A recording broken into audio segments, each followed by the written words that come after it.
Okay, guys, it's summer fun drive time at the Scott Horton Show. Bills are piling up and equipment is wearing out. So here's the deal. Anyone who donates $50 or more gets a chance to win a week's vacation for two to Costa Rica. Drawing is July 15th. Winner, go whenever you want. See more details at scotthorton.org/raffle. Anyone who donates $100 or more gets entered into the raffle, plus a 1-ounce silver QR code commodity disc from commoditydiscs.com. And the first 25 people to donate $100 or more will also get a copy of Your Money or Your Life, Why We Must Abolish the Income Tax by Sheldon Richman, or the audiobook of Lou Rockwell's Fascism versus Capitalism, narrated by me for free. Stop by scotthorton.org/donate or scotthorton.org/raffle for details. You can also sign up for monthly donations by way of PayPal, per interview at Patreon, support with Bitcoin, and shop through scotthorton.org/Amazon. And thanks. All right, you guys, welcome back. It's the Scott Horton Show. I'm him.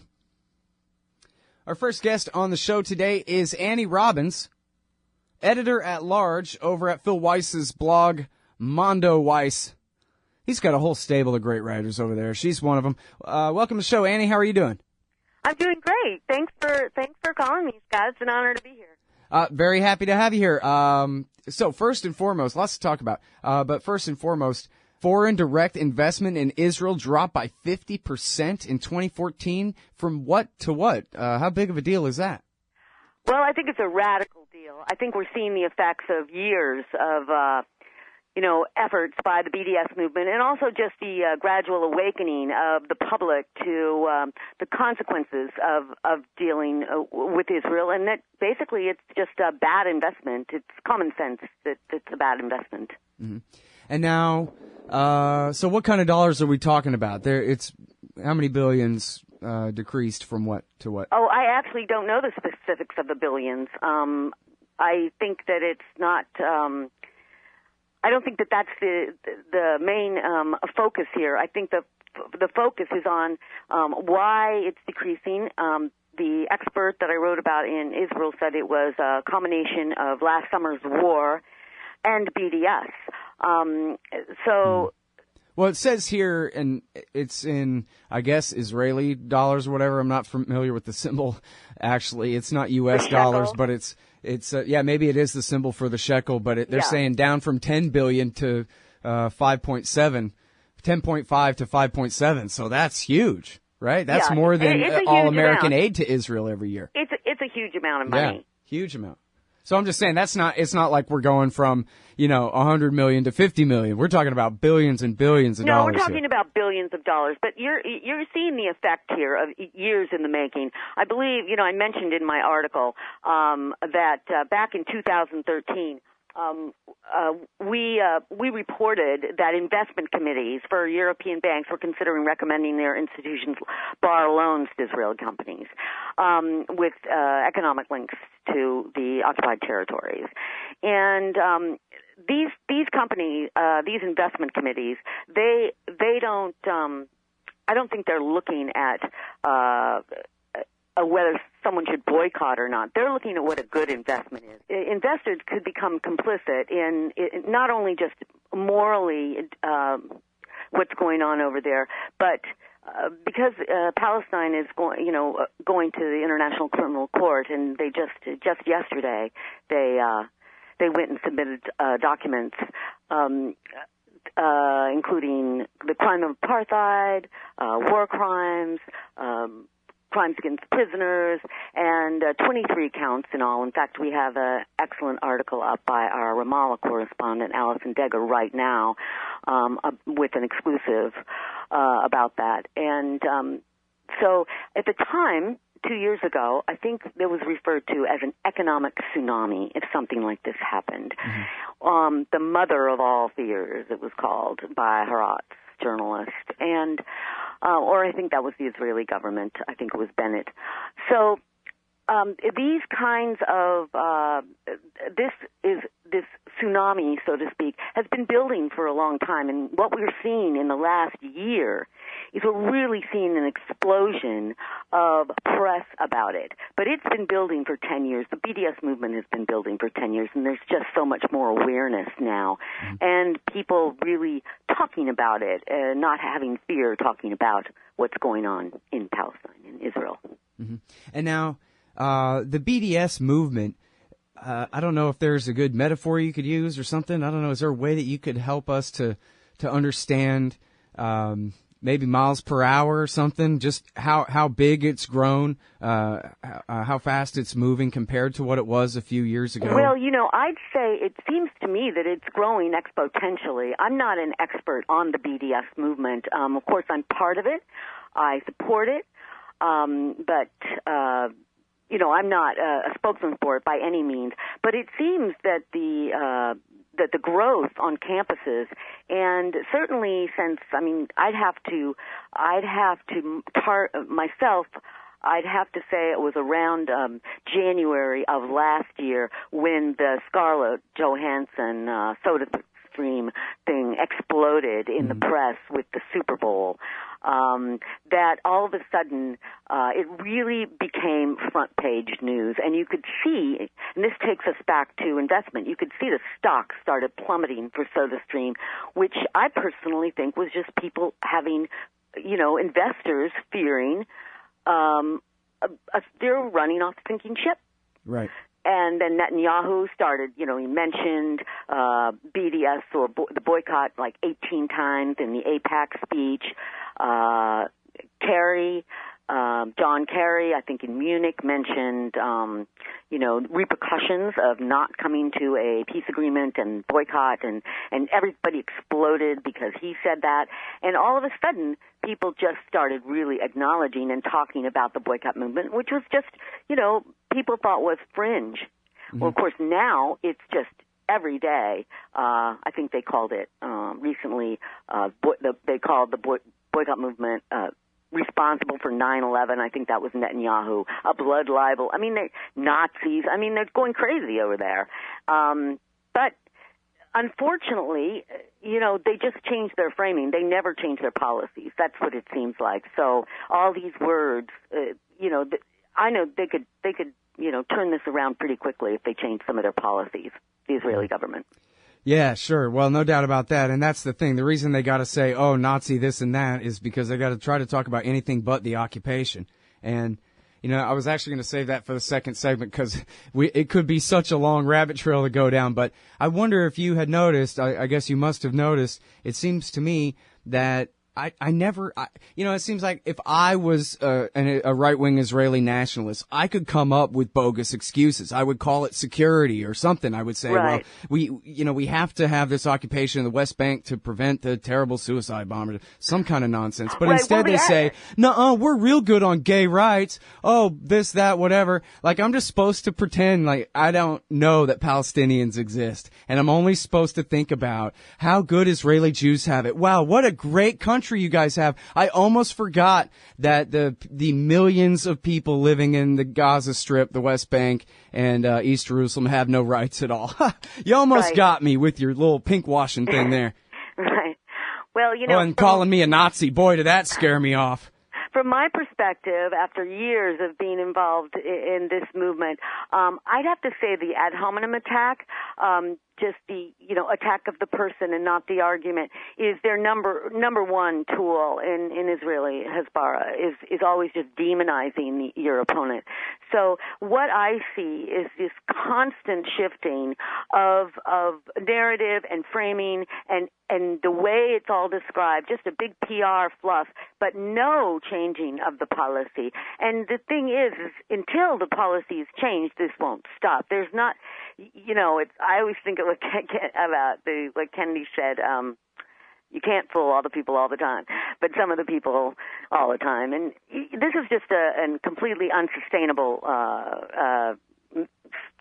narrative going on over there. Nobody's going to believe indefinitely it's okay for people not to have rights and not to be equal. That's just not a share our values kind of American thing. So it's really exposing the truth and getting more and more Americans aware of what's going on over there because we've just been inundated with this share our values kind of propaganda for decades, really. And we really don't share their values because we are not an ethnic nationalist state. We are a civic nationalist state. So it's a huge difference. Yeah. All right. Hold it right there. It's Annie Robbins, editor-at-large at the Mondo Weiss blog, mondoweiss.net. And we're talking about the BDS. We'll be right back. This part of the Scott Horton Show is sponsored by Audible.com. And right now, if you go to audibletrial.com/Scott Horton Show, you can get your first audiobook for free. Of course, I'm recommending Michael Swanson's book, The War State, The Cold War Origins of the Military-Industrial Complex and the Power Elite. Maybe you've already bought The War State in paperback, but you just can't find the time to read it. Well, now you can listen while you're out marching around. Get the free audiobook of The War State by Michael Swanson, produced by Listen and Think Audio at audibletrial.com/Scott Horton Show. All right, y'all, welcome back to the show. I'm Scott Horton. This is my show, The Scott Horton Show. Talking with Annie Robbins from the Mondo Weiss blog. That's mondoweiss.net. Phil Weiss and his merry band there. And we're talking about BDS, and we're talking about how it went from kind of a small little fringe sort of thing to now a big enough thing where bottom line reading businesses who don't have politics are looking at the cost and benefit of continuing to do business with Israel, the apartheid state. And this is really turning into a big thing. And I'm sorry to change the subject from Israel real quick, but it's just this breaking news that just came in. It's almost unbelievable in this climate. But as reported here at Mondo Weiss, a little bit off the subject there too, a Boehner aide, John Boehner's chief of staff, told the blacks, the Congressional Black Caucus in the House of Representatives, that we are doing you people a favor by allowing you to even be seated here. And so now there's a gigantic controversy, and of course I'm lying. This was a Netanyahu aide said that to all the Palestinians in the Knesset. I'm reading that from mondoweiss.net. But just think about that for a minute. If John Boehner, or, the leader of the Republicans in the House or the Senate, said that to Jews or blacks in the American Congress, that, still this is our country and you're only here at our pleasure and this kind of thing. Can you imagine? And that's where we left off at the break there, Annie, as you were saying, okay, shared values, you really want to enumerate them because first and foremost, this is not an ethnic state. Maybe at one point it was, but it's not anymore. And in fact, in great measure because Jews helped other minorities win those battles and make sure that it's not anymore. Well, it's interesting you should bring up that story. I actually haven't read the story on Mondo Weiss, but I did read it at Haaretz the other day. It was an outrageous event that happened at the Knesset, and I'm terrible at pronouncing that word. It's okay, me too. As I recall, they were this completely racist law, one of the many of the 60, which that have passed, and it prevents Palestinian people from having their loved ones or their mates or their husband and wife or family live with them in Israel if they come from, say, the West Bank or even East Jerusalem, and it's just completely racist laws. So this was coming. I think it was coming up for it was apparently some sort of temporary measure when it was first applied, and I think that was 13 years ago. Excuse me, but I don't have this information right in front of me. So it's coming up for they just keep re-establishing it, the same way with administrative detention, for example, where they just randomly arrest you with no charges or anything and then just keep you until they sort of want to, find something against you, and then they just reestablish that over and over and over and over again. So it's the same kind of policy. And I believe they were having a debate about it. And this guy said, you're lucky to be here. And it was a huge screaming match took place. You've got to see the video of it, which I'm sure must be up at our site by now. Just go to the front page. And it's just outrageous. The stuff that goes on there, it's like nothing you could imagine. In fact, I think Phil and Adam wrote a great article the other day about it was sort of a farce on what's happening with our Confederate flag and the debate in this country, and if that were going on in Israel. And it would just never happen there, because any kind of debate, because they don't recognize they must recognize it, but they completely accept this sort of ethnic supremacy going on over there, where people have just completely different rights. And they keep saying they don't, but of course. Yeah. Well, and I think this gets us back to the BDS thing here. This is what's really helped, I guess, to push the BDS along, is that the myth of the peace process is now finally dead. Nobody believes that the Israeli government ever means to negotiate away their rule over the occupied territories. Exactly. And so everybody is asking, so now what? Because it's either force march them all into the Jordan River, or down into Egypt or into the Sinai Peninsula or some kind of thing, maybe kill them all, or, try and Trail of Tears style, which is something that I guess is over the line for politics in Washington. I like to think it is. Or their other choice is to just keep the status quo forever, which, mankind, mostly, other than the middle part of North America and Israel itself, agree is just not tenable for them where half the population is ruled with no rights whatsoever under the authority of their prime minister there. Yeah, the so-called peace process was just a process that just pushed this down. It was the pushing it down the road was the process itself. So that as long as Israel was involved in this in one way or another, then they could say, well, it's going somewhere. But it was just getting worse, and of course they're just eating up more and more and more of the land as this process goes on. But that's just kind of. The mask has been pulled off that, certainly at the last election, when, and the last, this last 9 months that happened last year, it just became apparent with the whole, I think Kerry said, the poof moment, that they were just never going to be naming their borders. They just refused to put a proposal together. And just recently, there's this new sort of Hasbara, so to speak, that Netanyahu really wants to begin this negotiation process again, which is ridiculous. It's just a recycling of the no partner for peace thing, because repeatedly they refuse in any kind of negotiation to put a proposal of borders on the table. It's always a final status issue or something like that. It's just never, the quartet, over and over, 2012, before, always asking them, well, what borders? And they won't do it. Mm-hmm. So nobody believes, especially now with the most racist, parliament there's ever been over there, people just don't believe that this is an option anymore. So really what you're looking at just saying, well, just make it okay that these people don't have rights. Okay, it's not that big of a deal. We'll make their economy better or something. It's just ridiculous. You just can't get people to agree that it's okay that people can live with generations and generations of with no right. Right. Well, when the arguments out of the bed in the middle of the night and stuff like this. Yeah, I mean, it's just, I'm kind of insulted by the low quality of the argument, Oh, yeah, so there's Jim Crow apartheid rule in the South, but us white people in the suburbs of Washington, D.C. live great, and so isn't that a great argument? I mean, who's buying that? That doesn't make any sense. Look, Israeli Jews in Tel Aviv have a great life, and so that somehow is a stand-in for an argument for the perpetuation of the occupation in the West Bank. It's not working on me. I'm sorry. Well, they're trying, the but argument has always been really based on the central theme is demonize the other people. They're terrorists, they're like this, it's all their fault.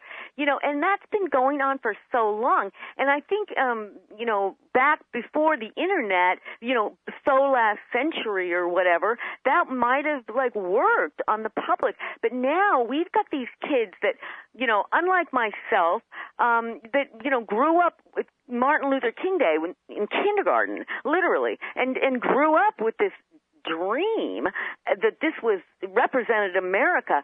And so they're just even if you're maybe 13, 14, 15, 16, whatever age you are when you start hearing about this over there, it's like it's just not a sustainable argument at all, because there is no argument other than these guys are all demons, or it's all their fault, or, blame the victim. I mean, there's just no meat in the argument at all. And because Israel continues to refuse to change their policies, in fact, their policies just keep getting worse and worse and more embedded and steeped in this racism.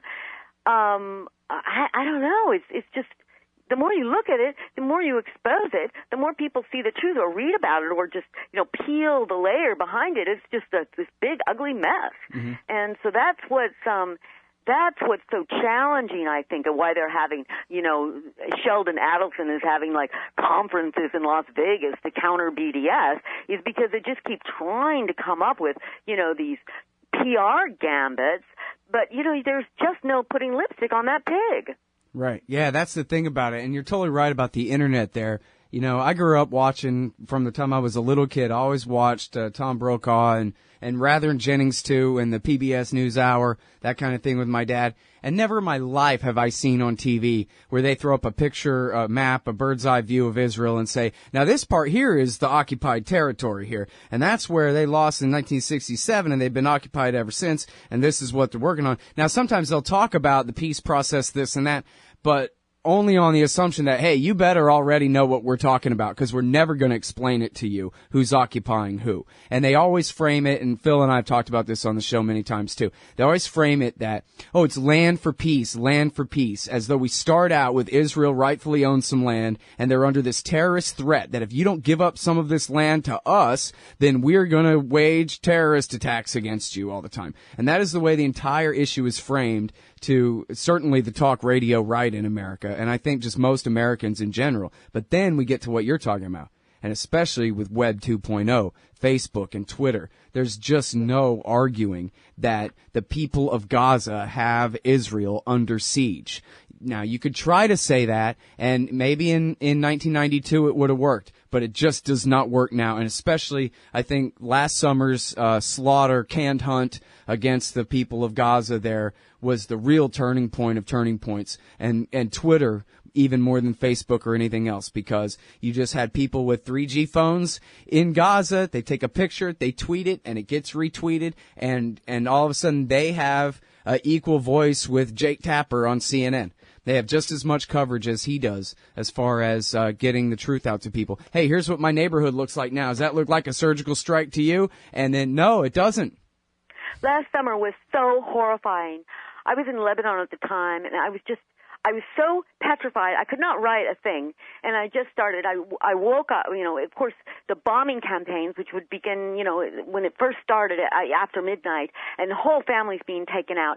And, it was like 1 o'clock in the morning, and everybody in the house where I was in was just, we were just glued to the television.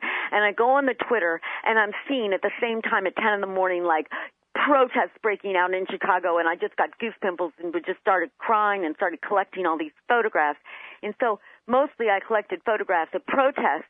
And right now, I think that particular article, Worldwide Protests against the I remember slaughter in Gaza. yeah. I forget the name, but it ended up being, I think, one of our heaviest traffic, of the year last year. But there were literally hundreds of protests going on all over the world. People just every single weekend going out, and not in different places. I mean, I'm talking about, the same like London and Amsterdam, and all these going out weekend after weekend after weekend with these group just growing. I mean, South Africa just, huge. 1 million people protest. And it was really, I think the whole world was just so horrified by it. You just can't hide that kind of gruesomeness. And then the excuse is like, well, look what's happening in Syria. It's like, excuse me? Yeah. Excuse me? If we were blatantly, outwardly funding billions of dollars to ISIS, that's really the equivalent of, in my opinion, the equivalent of our government funding this kind of slaughter. Yeah. And, but I don't know. I just can't explain it. They say, well, why not Syria? It's like, hello, are we supporting that? And even besides the point, the worst civil war in the world is the model, and anything less than that is fine. I know these people supposedly share our values, and we're But at the same time, when we're over there, I mean, I can't get into it. It's my opinion about what's happening over in Syria and Iraq. It's just, well, yeah, I mean, we don't want to go too far afield, but I think the real point is that things have really changed here, and that's why all the screaming and hollering and accusing BDS of doing 9/11 and accusing BDS of the death camps in Poland or whatever else they can try to do is because they've got no argument. They can only change the subject, and I think that's wearing real thin. I think things are really changing here, as you're writing about. And as you said, this Alison Degger piece where Palestine is officially seeking to charge Israel with apartheid and war crimes. Exactly. And she's over there. I haven't read anything in the mainstream media as complete as that article, and it's an exclusive on our front page right now. I would recommend everybody see it. Also, our correspondent in Gaza, Dan Cohen, is excellent coverage. So, not to plug our site too much, but I love our site, and I just love it's great. I read it every day. And I sure hope everybody else does too. And with that, we're over time. I'm going to finally let you go, but thank you so much for coming on the show. It was really an honor. I'm so pleased you called me. It was great to have you on. Appreciate it. Okay, bye. All right, y'all. That is Annie Robbins. She is editor-at-large of Mondo Weiss. That's the great Philip Weiss, mondoweiss.net. And there's a whole bunch of great writers there, too, so go check them out. We'll be right back in a sec. Hey, y'all. Scott Horton here for Liberty.me, the social network and community-based publishing platform for the liberty-minded. Liberty.me combines the best of social media technology all in one place and features classes, discussions, guides, events, publishing, podcasts, and so much more. And Jeffrey Tucker and I are starting a new monthly show at Liberty.me, Eye on the Empire. It's just $4 a month if you use promo code SCOTT when you sign up. And hey, once you do, add me as a friend on there at scotthorton.liberty.me. Be free. Liberty.me. Hey, y'all, Scott Horton here for The Future of Freedom, the monthly journal of the Future Freedom Foundation at fff.org/subscribe. Since 1989, FFF has been pushing an uncompromising moral and economic case for peace, individual liberty, and free markets. Sign up now for The Future Freedom, featuring founder and president Jacob Hornberger, as well as Sheldon Richmond, James Bovard, Anthony Gregory, Wendy McElroy, and many more. It's just $25 a year for the print edition, $15 per year to read it online. That's fff.org/subscribe. And tell them Scott sent you. Hey, y'all, Scott here. Ever wanted to help support the show and own silver at the same time? Well, a friend of mine, libertarian activist Arlo Pignatti, has invented the alternative currency with the most promise of them all. QR Silver Commodity Discs. The first ever QR code 1-ounce silver pieces. Just scan the back of one with your phone and get the instant spot price. They're perfect for saving or spending at the market. And anyone who donates $100 or more to the Scott Horton Show at scotthorton.org/donate gets one. That's scotthorton.org/donate. And if you'd like to learn and order more, send them a message at commoditydiscs.com or check them out on Facebook at /commoditydiscs. And thanks.